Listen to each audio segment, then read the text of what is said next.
13 horas. Buenas tardes, bienvenidos y bienvenidas a Telediario Emisión Central. En este miércoles 23 de octubre tenemos importante información nacional e internacional que compartir con ustedes. Buenas tardes, Sofía. ¿Qué tal, Carla? ¿Cómo estás? Así es, arrancamos el detalle de la información con nuestros titulares de hoy.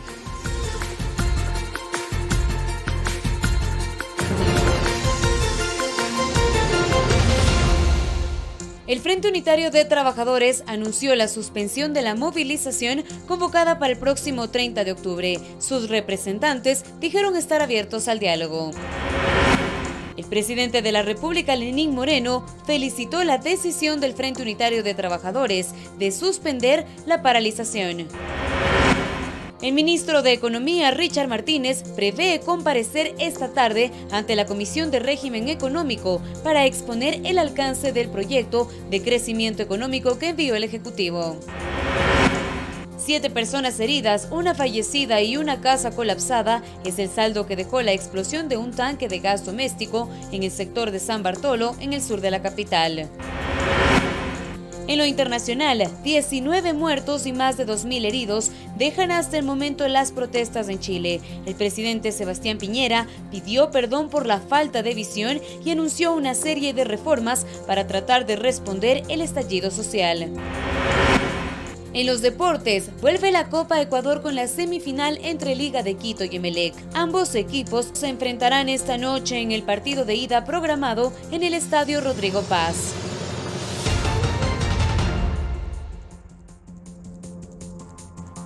Empezamos a revisar las noticias en detalle. El Frente Unitario de Trabajadores FUT decidió suspender la movilización prevista para el 30 de octubre. Así lo anunciaron sus representantes este miércoles en una rueda de prensa. La resolución se tomó tras recibir peticiones de varios organismos como la Organización de Naciones Unidas y la Conferencia Episcopal. Con este anuncio esperan avanzar en los diálogos con el gobierno para llegar a acuerdos en torno a las decisiones económicas, laborales y también tributarias. Nosotros hemos tomado la decisión de suspender la jornada de movilización para dar paso al diálogo con el gobierno nacional. Lo que debe quedar claro es que esa suspensión está en el marco de poder posibilitar una discusión alrededor de los temas que nos interesan a los trabajadores, y en ese marco les hemos planteado a los compañeros en cada una de las provincias que también estén atentos al llamado del gobierno nacional para el diálogo y también al llamado de los trabajadores si es que fuera el caso de hacer cualquier movilización que se tenga que hacer.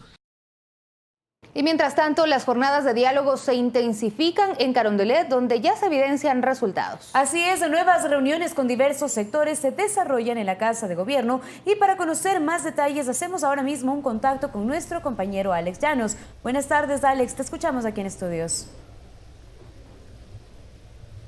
Hola, ¿qué tal, Carla? ¿Cómo está, Sofía? Pues sí, nosotros levantamos esta señal informativa desde la Presidencia de la República en una jornada muy similar a la que ha acontecido durante estos días en esta semana. Diversas reuniones por parte del jefe de Estado con diversos sectores dentro del proceso de diálogo iniciado por el Ejecutivo. En este sentido, el jefe de Estado el día de hoy felicitó la decisión del Frente Unitario de Trabajadores de suspender la movilización que había sido anunciada días atrás para el próximo 30 de octubre. Escuchemos lo dicho por el jefe de Estado.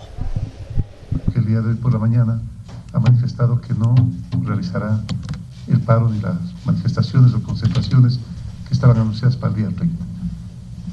Como país, como Estado, como gobierno y como presidente Lenín Moreno, representante de ellos, quiero manifestarles mi profundo agradecimiento por esa sensibilidad de espíritu, por esa generosidad de espíritu. Verdaderamente, para nosotros, en las condiciones de afecto que siempre hemos mantenido, en las relaciones de paz que siempre hemos mantenido, las puertas y los brazos siempre están abiertos. Repasemos cronológicamente cómo están las reuniones del día de hoy. A partir de las 11:30, el jefe de Estado tuvo una reunión con los representantes de la Conferencia Episcopal Ecuatoriana, quienes justamente han participado como mediadores en la mesa de diálogo que inició el pasado 13 de octubre entre el movimiento indígena y el gobierno nacional. Aquí los representantes de la Iglesia Católica han ratificado el apoyo y el proceso de facilitadores dentro de esta etapa de diálogo diálogo y también justamente han pedido que ahora es el inicio de un proceso de reconciliación y repacificación como la siguiente etapa de este proceso de conversaciones. Escuchamos lo dicho por Luis Cabrera, quien es vicepresidente de la Conferencia Episcopal Ecuatoriana. Uno de los temas fundamentales ha sido el de nuestra participación en estas mesas de diálogo a la que hemos sido invitados, tanto por el gobierno como por los pueblos y nacionales indígenas. Entonces, lo primero que hemos hecho es agradecer al gobierno por habernos permitido estar aportando en este camino de pacificación. Y lo segundo, ratificar nuestro compromiso de continuar aportando, de seguir trabajando para que las partes puedan llegar a acuerdos que beneficien no solamente a estos sectores, sino a todo el país. De hecho, en esta tarde con la ONU se emitirá un informe de los pasos que se han dado hasta ahora y lo que en el futuro vamos a proponer. En estos momentos, en cambio, el primer mandatario se encuentra reunido con los policías que fueron heridos dentro de las jornadas de protesta que se realizaron en el país entre el 3 y el 13 de octubre. Cabe recordar que según los datos del Ministerio de Gobierno en un informe preliminar, se habló de 435 uniformados que fueron afectados en estas jornadas de protesta y quienes justamente un número muy significativo de ellos está aquí en el Palacio de Carondelet para recibir las felicitaciones del jefe de Estado dentro de la labor que cumplió en estos días de movilización. Pero sobre este tema les informaremos en nuestras siguientes emisiones, pues como mencionábamos, en estos momentos se está desarrollando este encuentro entre el jefe de Estado y los uniformados. Hasta tanto, vamos a continuar desde estudios contigo, Carla, contigo, Sofía. Muy buenas tardes. Muchísimas gracias, Alex, por ese reporte en vivo desde el Palacio de Carondelet. El país continúa en la vía del diálogo, como nos da cuenta nuestro compañero Carla. Continuamos con más información. El presidente de la Confederación de Nacionalidades Indígenas del Ecuador, Jaime Vargas, afirmó que tiene predisposición de continuar dialogando con el gobierno. Así es, aclaró que nunca habló de crear un ejército armado. El presidente de la CONAIE sostuvo que están abiertos al diálogo con el gobierno nacional, pero que al momento no están dadas todas las condiciones. Nosotros nos planteamos procesar un diálogo de buena fe, pero no ha habido ese ambiente. Estamos dialogando mientras atrás nos están persiguiendo, presentando acusaciones, presentando denuncias. Aclaró que no ha hablado de crear un ejército armado subversivo y que está dispuesto a colaborar con la investigación que abrió la Fiscalía basada en el artículo 349 del Código Penal, que señala que la persona que promueva o participe en organizaciones armadas destinadas a subvertir el orden público será sancionada con prisión de 5 a 7 años. Otros dicen que ya tenemos un ejército. No tenemos ejército. Pueblos y nacionalidades tenemos no estas guardias comunitarias. Si yo hablara en mi idioma achuar, lo diría lo que yo pienso. Y está en la obligación, ustedes, los medios comunitarios o los medios del país. Y cuando seamos presidente vamos a construir eso. Sobre una posible candidatura para las elecciones presidenciales de 2021, Leonidas Issa dijo que todavía las bases no han tomado una definición al respecto. Nuestras luchas no han sido para catapultar escenarios electorales. En su debido momento discutirán los que están interesados en el tema electoral. Manifestaron que buscan conocer a profundidad los contratos petroleros y los detalles del acuerdo con el Fondo Monetario Internacional. Verónica Rivadeneira, Medios Públicos. Un constitucionalista y un militar en servicio pasivo consideran que las expresiones del presidente de la CONAIE, Jaime Vargas, desconocen a las Fuerzas Armadas y promueven el paramilitarismo, la guerrilla y la subversión en el país, delito que se sanciona hasta con 7 años de cárcel por el Código Orgánico Integral Penal. Durante el encuentro mantenido entre el presidente de la CONAIE y las bases de su movimiento en la ciudad de Macas, Morona, Santiago, el dirigente indígena reveló las siguientes intenciones. Tenemos que hacer nuestro propio ejército que defienda al pueblo, compañeros y compañeras. El experto constitucionalista Ismael Quintana califica la propuesta como de inviable y de atentatoria contra la seguridad del Estado. Que usted tiene un dirigente indígena que desconoce absolutamente la Constitución. Ecuador no es un Estado federal, Ecuador es un Estado unitario, es decir, un solo territorio, una sola norma constitucional que nos rige a todos. En este aspecto señala que de acuerdo a la Constitución de la República, las Fuerzas Armadas es la única institución llamada a defender los derechos fundamentales del Estado ecuatoriano y solo por disposición del presidente. Lo que quiere es conformarme un, entre comillas, ejército paralelo. Eso tiene nombre y apellido y se llama paramilitarismo. Las declaraciones de Vargas caerían dentro del delito de rebelión, señala el jurista. Para el ex general y actual asambleísta René Yandún, esta situación implica varios riesgos para la seguridad del Estado. Que está buscando la desunión, la desestabilización. Juan Carlos Figueroa, Medios Públicos. Mientras para el profesor en temas de seguridad Daniel Pontón, la violencia que se generó en las manifestaciones respondió a grupos organizados que pretendieron instaurar un caos en el país. Según el analista, esta estrategia de desestabilización con financiamiento internacional también se aplica en otras naciones de la región. Las protestas registradas en Ecuador escalan niveles que rayan en actos terroristas. La quema de edificios como el de la Contraloría, las formaciones de tipo militar de ciertos grupos de manifestantes y el uso de armas artesanales propias de una estrategia de fuerzas especiales paramilitares, según el experto en seguridad Daniel Pontón, hace pensar que los actos violentos fue una estrategia planificada. Hay muchas señas que son muestras que hubo un plan orquestado de gente que se benefició de asesoramiento, de financiamiento internacional para perpetrar lo que se perpetró. O sea, cuando uno ataca las instalaciones petroleras de un país, eso ya no estamos hablando de manifestaciones pacíficas o manifestaciones muy corrientes, estamos hablando de terrorismo. En algunas imágenes que circulan en redes sociales se identifica a encapuchados que usan lanzacohetes artesanales que pueden tener hasta 300 metros de alcance. El uso de este armamento, según la cadena televisiva RCN de Colombia, que siguió de cerca las protestas en Ecuador, es propio de la guerrilla. Son formaciones en línea, son formaciones en ángulo, son formaciones con apoyo al centro, son formaciones muy conocidas que utilizan especialmente las unidades antimotines. Esta estrategia de desestabilización también se estaría aplicando en otros países de la región. Es muy probable que lo que está sucediendo en Ecuador no solamente, como está comprobado, haya agentes de Cuba y hay agentes venezolanos, sino que con toda seguridad hay agentes colombianos de organizaciones indigenistas que ya tienen experiencia. La situación de la regional, el tema venezolano, las elecciones de Argentina, lo que pasó en Perú, lo que está pasando en Chile, etcétera, son eventos que de alguna otra forma abonan a un escenario altamente complejo y obviamente esto tiene, digamos, nos hace presumir que hay un interés organizado atrás de ello, ¿no? Santiago Tello, Medios Públicos. Y hasta el 12 de noviembre próximo, la Comisión de Régimen Económico prevé tener listo el informe final del proyecto de crecimiento económico que entregó el Ejecutivo. La mesa legislativa fue notificada para su tratamiento.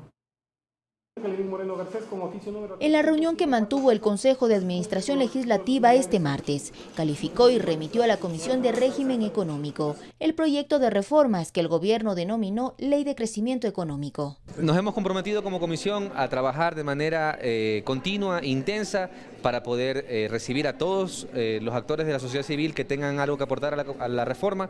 Al ser de carácter económico urgente, la Asamblea debe aprobarlo en 30 días. Daniel Mendoza, titular de dicha comisión especializada, dio detalles del cronograma preliminar. Esperamos nosotros hasta el 1 de noviembre tener ya un informe para primer debate y que esto regrese a la comisión alrededor del 5 de noviembre.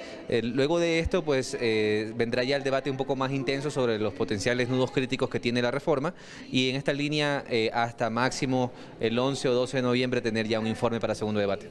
Para este miércoles está prevista la reunión en donde pulirán la agenda de comparecencias. En primera instancia tenemos la planificación de convocar al ministro de Finanzas, que es quien debe presentar pues la reforma en su integralidad, y luego de esto pues tenemos a diferentes cámaras, actores económicos de la sociedad civil, tenemos a las entidades de control. Un amplio diálogo, el cual vamos a recibir propuestas de todos los sectores para que la comisión pueda buscar lo mejor para el país y para el pueblo ecuatoriano. Finalmente detallan que el trabajo será permanente para despachar este proyecto de ley en los plazos establecidos, puesto que esta mesa legislativa también podría tramitar el presupuesto que envíe el Ejecutivo para el próximo año. Olga Velasco, Medios Públicos. Y es momento de hacer una pausa, amigos y amigas. Recuerden seguirnos también a través de nuestras redes sociales en Facebook y Twitter como @telediarios. Y por supuesto también en nuestra página web www.ecuadortv.es. Ya regresamos con más información nacional aquí en su telediario.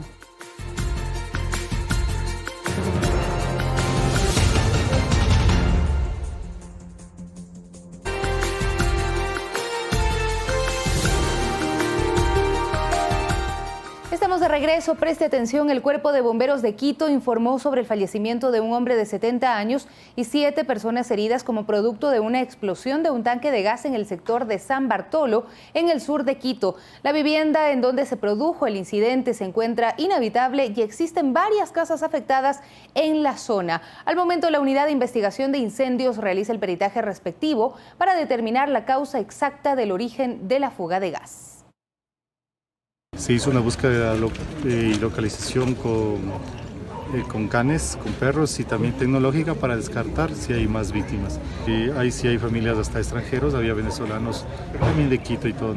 Estamos haciendo el censo para poder determinar cuántas familias y cuántas personas. Pero en la estructura no hay atrapados y no hay víctimas dentro de la estructura. Está aquí la investigación de incendios de Cuerpo de Bomberos, los mismos sacarán en 24 horas un informe y determinarán qué fue, pero la llamada al ECO fue por fuga de gas.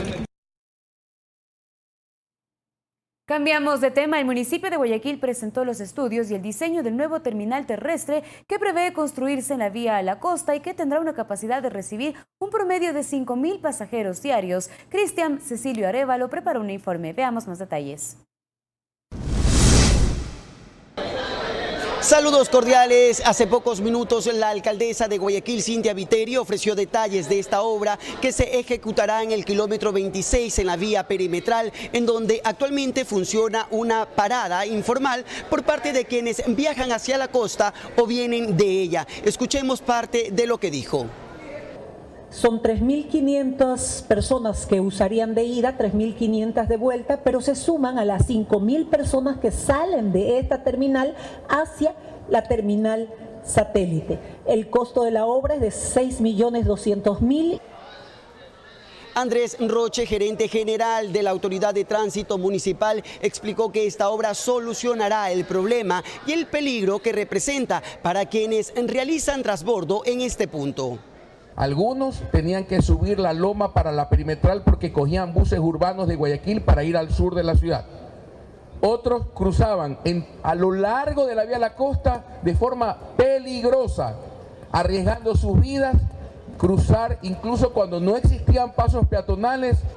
Por su parte, Eduardo Salgado, gerente de la terminal terrestre de Guayaquil, indicó de dónde se obtendrán los recursos para el financiamiento de esta obra. Gracias a una eficiente gestión de los recursos públicos durante el año anterior, se ha acumulado un importante superávit que nos permitirá ampliar nuestra red de cobertura de servicio para los viajeros que se dirigen a Pozorja, Playas y a la provincia de Santa Elena. La construcción de esta terminal, que servirá de paso, durará 12 meses. Tendrá patios de comidas y baterías sanitarias. Continuamos con ustedes, compañeros en estudios, con más información. Buenas tardes. Buenas tardes, Cristian. Gracias por tu reporte y continuamos con más noticias, Sofía. Así es, Carla. La Comisión de Régimen Económico inició el trámite del proyecto de crecimiento económico que envió el Ejecutivo. El ministro de Economía, Richard Martínez, será el primer funcionario en comparecer ante la mesa para exponer el alcance de esta propuesta. Nuestro compañero Ronnie Toapanta nos trae más detalles desde la Asamblea Nacional. Buenas tardes, Ronnie, te escuchamos.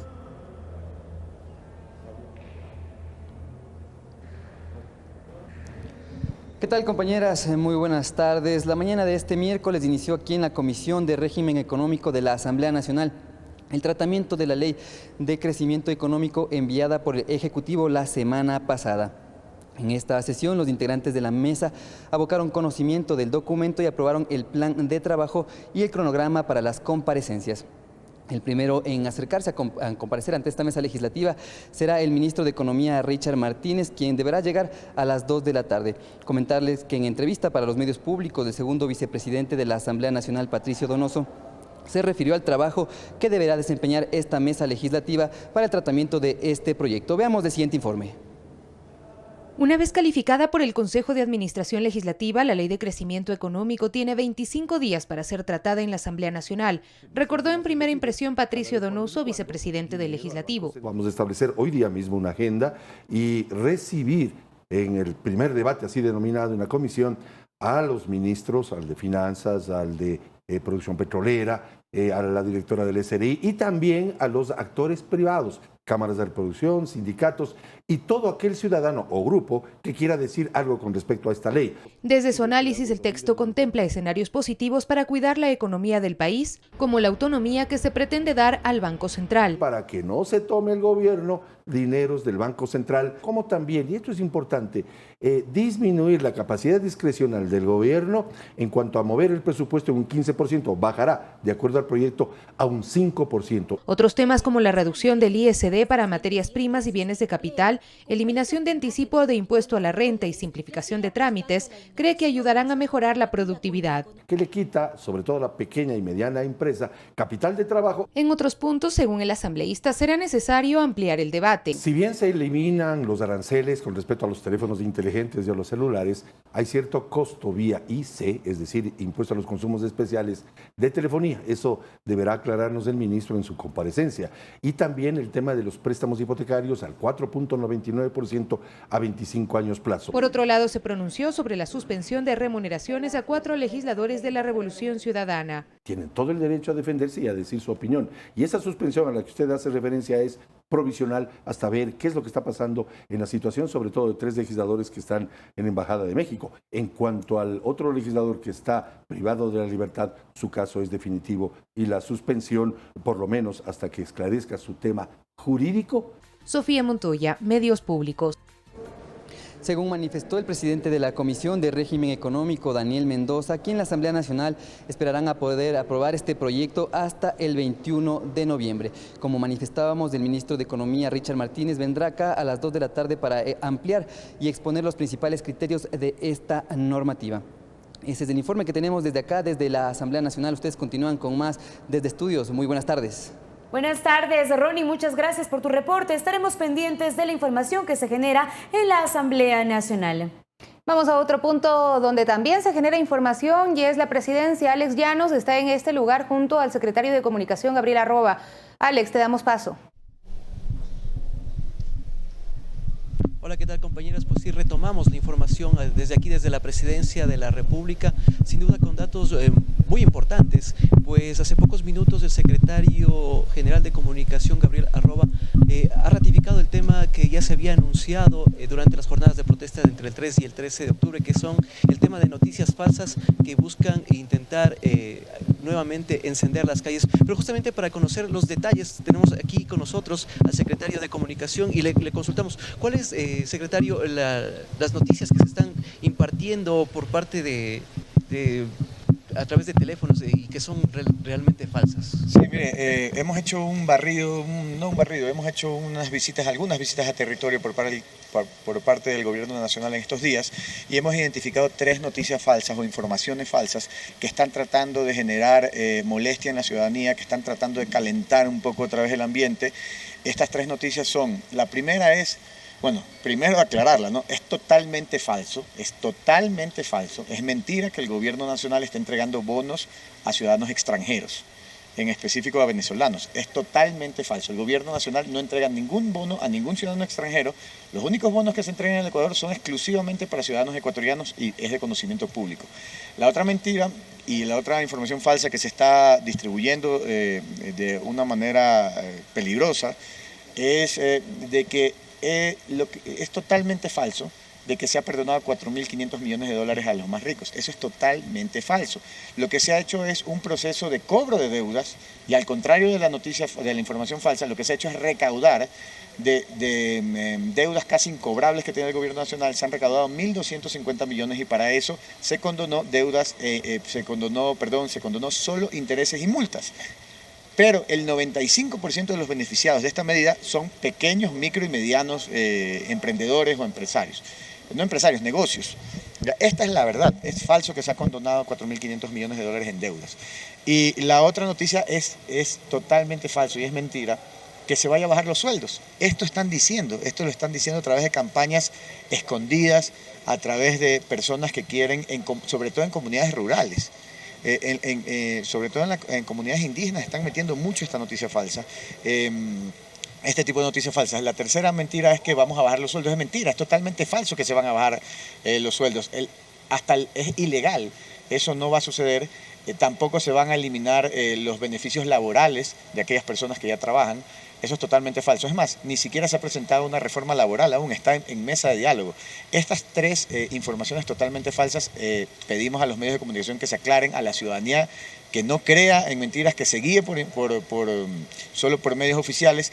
Y lo grave aquí, lo grave que hemos descubierto es que estaban tratando con esta información falsa, tratar de levantar a la gente para arroparse de la protesta social que se había anunciado para el 30 de octubre, que ya pues ha sido cancelada. Y lo bueno es que se van a integrar a las mesas de diálogo, eso es lo positivo. El presidente de la República ha abierto las puertas a todas las personas que quieran dialogar, que se unan a los procesos de diálogo. Es decir, con la suspensión de la medida que anunció y el FUD, también se puede sumar ya al tema de la... El presidente ha sido muy claro, una vez que la medida está suspendida, las puertas están totalmente abiertas para el diálogo, porque este gobierno es un gobierno de diálogo, un gobierno de consensos, un gobierno que le abre las puertas a todos. Y básicamente lo que buscamos, primero es la paz social y sobre todo que volvamos a trabajar.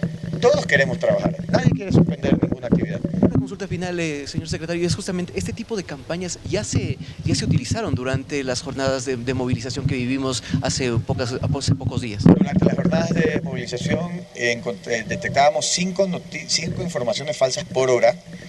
Nosotros llegamos a detectar más o menos 260 informaciones falsas que lo que buscaban era levantar o enardecer al pueblo, calentar las calles, buscar la violencia. Y esas 260 que le digo eran con respecto al gobierno, pero aparte habían otro tipo de informaciones falsas que en su momento cada hora se tenían que ir desmintiendo. Pero esto es parte de todo un proceso desestabilizador que lo vimos todos en todos lados. Es parte de un plan, así como se intentó generar una guerra de violencia en las calles, también se lo está tratando de hacer en la información en las redes sociales o en el WhatsApp también. Listo, señor secretario, muchísimas gracias. Esta es la información desarrollada en estos momentos por parte del secretario de Comunicación en torno a noticias falsas, y también lo que se ha ratificado es que una vez suspendida la movilización del Frente Unitario de Trabajadores, quedan las puertas abiertas para el diálogo con el gobierno nacional. Vamos a continuar desde estudios. Muy buenas tardes. Alex, gracias por ese reporte desde el Palacio de Carondelet. Y bueno, preste mucha atención a la siguiente información, ya que el puente internacional de Rumichaca en la provincia de Calchi se cerrará este fin de semana durante 40 horas por las elecciones municipales en Colombia. La restricción será vehicular y peatonal. Veamos. Durante todo el sábado 26 y parte del domingo 27 de octubre, se suspenderá el paso desde Ecuador hacia Colombia y viceversa a través del puente internacional de Rumichaca, un mecanismo que se aplica debido a las elecciones seccionales que vivirá este domingo el vecino país. Que habrá cierre de las fronteras terrestres, fluviales y marítimas para el caso del 27 de octubre en Colombia. De acuerdo a la disposición del Ministerio del Interior de Colombia, el decreto 1916 responde a una medida de seguridad. Generalmente así se ha hecho, se viene dando este tipo de medidas por orden presidencial para evitar algún desmán, algún inconveniente de seguridad que se presente en las fronteras, sobre todo. El cierre de la frontera norte preocupa al sector comercial y de transporte del Carchi. Aseguran que la economía de esta provincia se verá afectada una vez más. No únicamente los afectados somos quienes laboramos en el tema cambiario, sino directamente toda la ciudad de Tulcán, porque se paraliza el comercio. Bueno, nosotros hemos de seguir laborando hasta el lado ecuatoriano. Entonces, solicitar a la ciudadanía de que el servicio de los taxis de Rápido Nacional y Atahualpa estaremos dispuestos a servirles el día domingo hasta el sitio nuestro donde es en el lado ecuatoriano. El cierre de la frontera terrestre y fluvial con la República Bolivariana de Venezuela será desde las 0 horas del jueves 24 de octubre hasta las 16 horas del 27 de octubre del 2019. Lucy Jiménez, Medios Públicos. Y les contamos que habitantes de la parroquia Remigio Crespo en el cantón Gualaceo, provincia de Azuay, alertan sobre una posible contaminación del agua y aire debido al funcionamiento de una planta de asfalto que se emplaza en el lugar. El Ministerio del Ambiente suspendió las actividades hasta revisar el proceso de licenciamiento. La planta de asfalto propiedad de la prefectura de Azuay hace pocas semanas fue ubicada en este sitio. Los habitantes de Guaymencay, parroquia Remigio Crespo del cantón Guaraceo, creen que el funcionamiento de la maquinaria afectará el aire. Ahora, ¿cómo podemos respirar si vamos a tener una contaminación total? Por eso es la inquietud y el rechazo rotundo y total que se trasladen estas maquinarias a donde han estado. Consideran que las aguas del río Gulag, que abastece a la población cercana, también se contaminarán. Aceites, como son filtros, como son diésel, brea y muchos obstáculos, mucho más que sale de una planta. Funcionarios del Ministerio del Ambiente llegaron al sitio e informaron que la empresa asfaltar de la prefectura de Azuay aún no obtiene los permisos de emplazamiento ni la licencia ambiental. O por lo menos que se presenten ya documentos, como es el plan de manejo, el estudio de impacto ambiental, para determinar qué actividades nomás vamos a tener en la zona. Desde la prefectura se reconoce que la documentación habilitante está en proceso de obtención. Si hay un error, en pedir el permiso, pero para el emplazamiento de la planta, no para el funcionamiento. Pero afirman que la planta aún no está en funcionamiento, por tanto, rechazan las denuncias de supuesta contaminación. Conocemos de fuentes extraoficiales que ha habido una denuncia en Senagua, pero no hemos sido nosotros notificados. Todo esto mientras la planta fue suspendida hasta nueva orden. César Tacuri Vintimilla, Medios Públicos. Y Ambato, en Tungurahua, es la tercera ciudad que se adhiere a la iniciativa de Euroclima para reducir la contaminación ambiental de combustibles fósiles que producen los gases CO2. La ciudad de Ambato se suma a la campaña Moviliza tu ciudad, iniciativa internacional que impulsa Euroclima Plus, que busca reducir los gases que contaminan el ambiente por el incremento del parque automotor, por lo que la municipalidad actualiza el plan de movilidad vehicular, a la cual están adhiriendo 100 ciudades y 20 países en el mundo. En la urbe ambateña, 2.000 personas utilizan diariamente el servicio de transporte público de buses y el 97% de las unidades son nuevas. Hemos sido reconocidos a nivel nacional e internacional porque Ambato cuenta con el mejor parque automotor del país. Para Diana Caiza, el que Ambato se sume a las ciudades de Quito y Cuenca en este plan de movilidad sostenible busca mejorar la salud de sus habitantes. Que se pueden movilizarse a través de bicicletas, inclusive también caminando. Otra de las alternativas es la utilización de vehículos eléctricos, lo que permitirá reducir en un 50% la contaminación ambiental. Máximo Barba, Medios Públicos. Y los deportistas paralímpicos obtuvieron 19 medallas en el INAS Global Games en Australia. En el siguiente reportaje le damos más detalles. Perseverancia, constancia y disciplina son las cualidades que demostraron en escena los deportistas paralímpicos del Ecuador. Por ello, el país obtuvo 19 medallas en el INAS Global Games, que es el certamen mundial en donde participaron 50 países del mundo en Australia. Las medallas de oro obtuvieron Eric Zarango en la categoría de contrarreloj, Edison Chiguano taekwondo, Juan Pugo 5000 metros plano, Javier Vargas 500 metros remo-in, Anderson Colorado 200 metros planos, el equipo femenino por relevo 4x100 y relevo 4x400, y el equipo masculino relevo 4x400, mientras que las medallas de plata recayeron en Roberto Chalá por salto en longitud, Paulette Méndez en lanzamiento de disco, el equipo masculino en relevo 4x100. En bronce los deportistas galardonados fueron Roberto Chalá 100 metros planos, Nayeli Mina 1500 metros planos, Roberto Chalá salto triple y Brian Quinquiguano en 200 metros remo-in y 1000 metros remo-in. Gracias al apoyo de la Secretaría del Deporte, al Comité Paralímpico y a nuestra federación, la Peredi. Orgullosa por haber obtenido el segundo lugar en la prueba de lanzamiento del disco.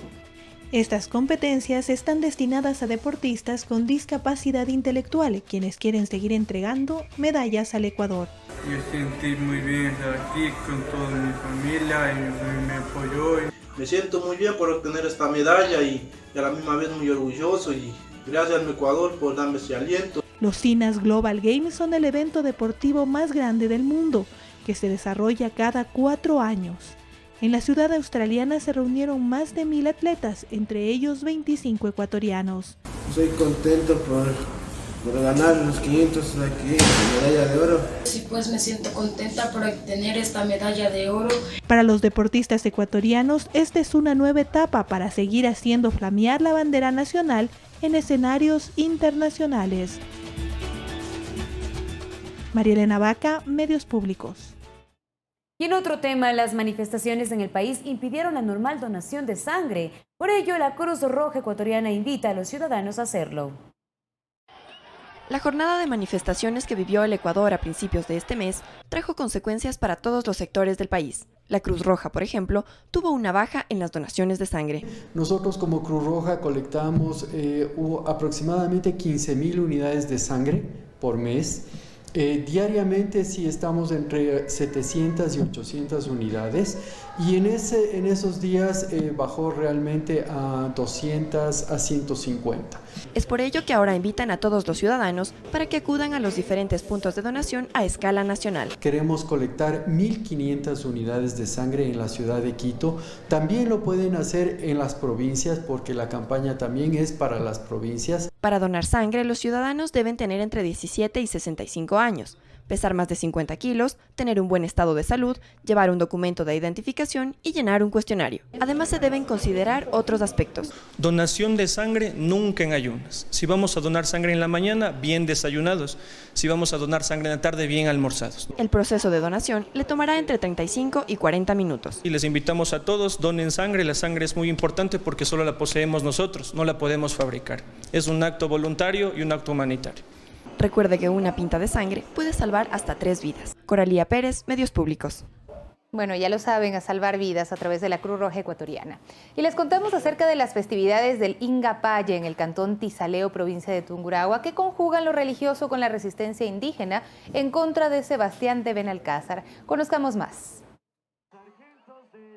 Miles de turistas se dieron cita en el cantón Tizaleo de la provincia de Tungurahua, donde observaron la dramatización de la batalla indígena en contra de los españoles en el año 1534. La Ingapaya es una fiesta declarada Patrimonio Cultural Inmaterial de la Humanidad. Se conjuga la historia, se conjuga la cultura, se conjuga la parte también religiosa. Cristian Vázquez personificó a uno de los generales que acompañó al cacique Tizaleo. Una alegría tremenda, ya que todo lo hacemos por nuestra Virgen, Santa Lucía. Nos hace recordar nuestras raíces, desde donde provenimos, de la cultura inca. Para Víctor Zumba, el celebrar cada año esta festividad permite que los personajes como los capitanes, las vírgenes del sol, llamen la atención de los turistas. Realmente desde la introducción de la imagen de Santa Lucía se viene celebrando, pero en los últimos 50 años se han intensificado esta actividad. El retomar esta actividad luego del paro del sector indígena ayuda a impulsar el turismo y conocer la historia del Ecuador.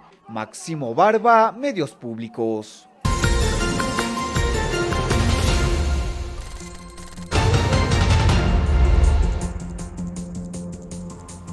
Arrancamos con el desarrollo de las noticias internacionales. Existe descontento social en Chile. En el 6º día de protestas, los manifestantes se tomaron nuevamente las calles de Santiago, pese a que los carabineros los reprimían con chorros de agua. Las manifestaciones dejan hasta el momento 19 muertos, 2 de ellos tras un múltiple atropello que ocurrió en San Pedro de la Paz, en el sur del país. Un video difundido en las redes sociales capturó el momento en el que el vehículo se acercó en dirección del grupo de personas que realizaban un cacerolazo. Mientras tanto, el presidente de Chile, Sebastián Piñera, anunció una serie de reformas que buscan mejorar la distribución y que se presentará al Parlamento. El mandatario chileno pidió perdón por su falta de visión ante el estallido social. No se han producido... El presidente de Chile, Sebastián Piñera, anunció una serie de medidas que buscan responder a las demandas sociales planteadas por la ciudadanía, que desde el pasado viernes se manifiestan en las calles de ese país. Hemos escuchado fuerte y clara la voz de la gente, la voz de las chilenas y los chilenos. El aumento del salario mínimo, la creación de un seguro catastrófico de enfermedades, el aumento del 20% en la pensión básica y la creación de un nuevo impuesto para quienes ganen más de 8 millones de pesos mensuales constan entre las propuestas más relevantes. Para que el transporte público, el acceso a la salud, a los alimentos, a los medicamentos, a la benzina, a las escuelas y a tantos otros servicios básicos pueda seguir normalizándose. Piñera también anunció la reducción del número de parlamentarios y que reformará el Fondo Común Municipal para que las comunas más ricas del país aporten más recursos a las más pobres, además de la anulación del alza en las tarifas eléctricas. Hoy día vamos a tener que todos cambiar nuestra forma de actuar y nuestras prioridades para enfrentar esta demanda tan legítima de nuestros compatriotas. El mandatario chileno pidió perdón por su falta de visión ante el estallido social. Es verdad también que los distintos gobiernos no fueron o no fuimos capaces de reconocer esta situación en toda su magnitud. Reconozco esta falta de visión y le pido perdón a mis compatriotas. Finalmente agregó que antes de levantar el estado de emergencia y el toque de queda, el orden, la seguridad ciudadana y los bienes, tanto públicos y privados, deben estar bien resguardados. Paco Urbina, Medios Públicos. El Consejo Permanente de la Organización de Estados Americanos se reúne en Washington, Estados Unidos, para considerar la situación en Bolivia tras las elecciones celebradas el pasado domingo. El director del Departamento para la Cooperación y Observación Electoral, Gerardo Icaza, presentó el informe preliminar de la misión de observación electoral que auditó los comicios. Y el presidente de Bolivia, Evo Morales, calificó de golpe de Estado las denuncias de la oposición de fraude electoral y llamó a sus seguidores a mantenerse en estado de emergencia para defender la democracia ante quienes, afirmó, no reconocen que va a ganar en primera vuelta por cuarta vez consecutiva. He convocado esta conferencia para denunciar ante el pueblo boliviano y al mundo entero. Está en proceso un golpe de Estado. Aunque quiero decirle, ya sabía anticipadamente, se prepararon la derecha con apoyo internacional para un golpe de Estado. ¿Y cómo se expresa el golpe de Estado?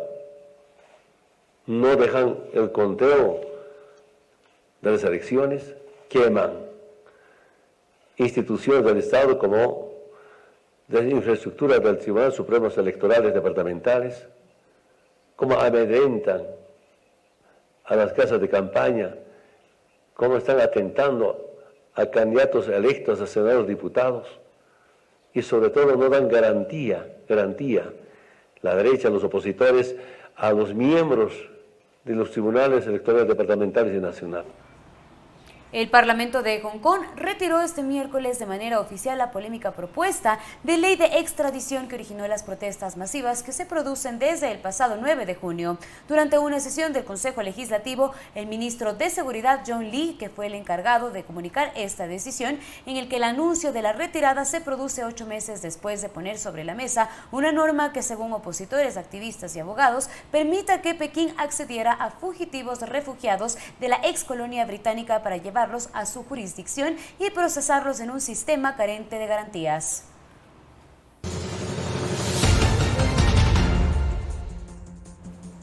Y en otras noticias, la policía británica encuentra 39 cadáveres en un camión.